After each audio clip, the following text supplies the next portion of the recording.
Prospero en llamas, de Dan Abnett. Buenas compañeros, otra novela de la herejía leída, y ya sabéis, toca hacer la correspondiente reseña, para cruzar opiniones y para que aquellos que estén pensando en comprarla, pues puedan tener una opinión de si es buena idea o no, una opinión del todo subjetiva, por supuesto. Vamos a empezar pues con la reseña de la historia de Cass, quiero decir Prospero en llamas.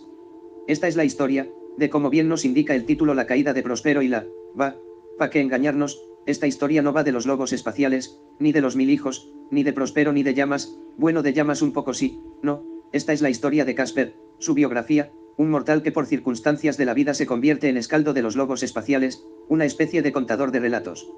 No hay ni una escena en la que no esté Casper, ni una. Es el único personaje principal, el central, todos los demás son prescindibles, y de hecho no son demasiado memorables, salvo algunas excepciones. Las historias de la herejía de Horus, al menos las que he leído hasta ahora, a excepción de Machinicum, son historias de marines espaciales y de guerreros, ellos son siempre los protagonistas, solemos acompañar a algún capitán o sargento en sus aventuras junto a su primarca, y con suerte siempre habrá algún secundario humano por ahí, iteradores principalmente. Prospero en llamas rompe esta dicotomía, el humano es el protagonista y los astartes los secundarios, y después de leerme tantas historias de marines y de soldados, pues es algo que me gusta porque se sale un poco de la habitual, y nos presenta un punto de vista distinto. Casper no es un guerrero, es un historiador, y vemos la historia desde ese punto de vista, desde un intelectual que se dedica a contar historias. El detalle con el que se nos presenta a los lobos espaciales es sublime. En el resto de novelas se les suele describir como salvajes, bestias, en cambio en esta Casper nos narra su encuentro con ellos desde dentro, y podemos ver su faceta más humana, su psicología, su manera de actuar, su personalidad. Casper se lleva todo el protagonismo, y me ha resultado un personaje muy interesante la verdad.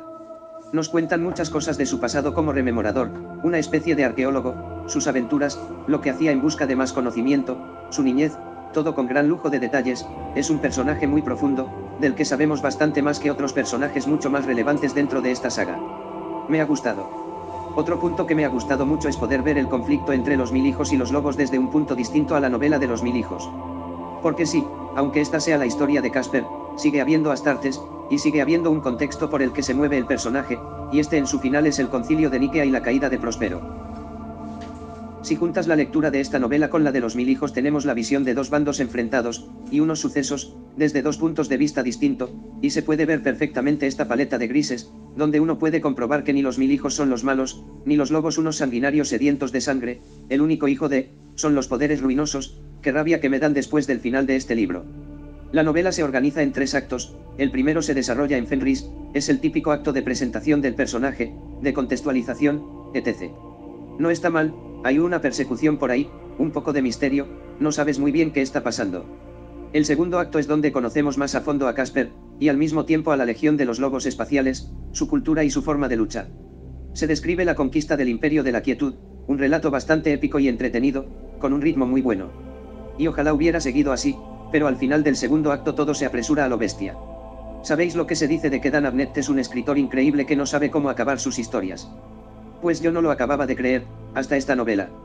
Como os digo, todo anda bien, con un buen ritmo, un detalle asombroso sobre lo que está pasando, una descripción apurada de los lobos, de la quietud, de todo, y de repente, a partir de la página 300 más o menos, Dan Abnett parece darse cuenta de que le han pedido que no se pase de las 400 páginas, o de que se le acerca la fecha de entrega, o yo qué sé, y paf, mete sexta, pone el pie en el acelerador y a correr.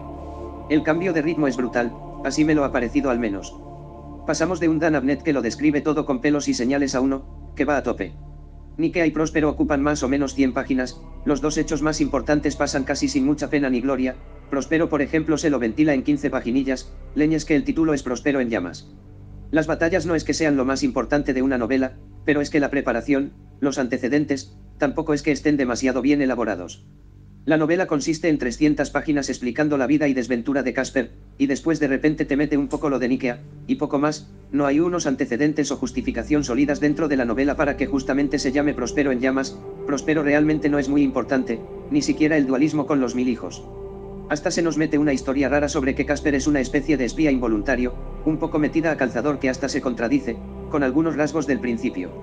Hay también algunas tramas secundarias que parecía que iban a desarrollarse, y que daban la sensación de que serían buenas, pero que simplemente llegados a la página 300 Dan se olvida de ellas. En fin, concluyamos.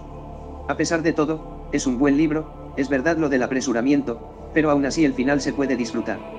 La caída de Prospero son 15 páginas, sí, pero vaya 15 páginas. Dan Abnett nos la relata en primera persona, nos cambia el tono completamente para este relato final, y el efecto es muy bueno.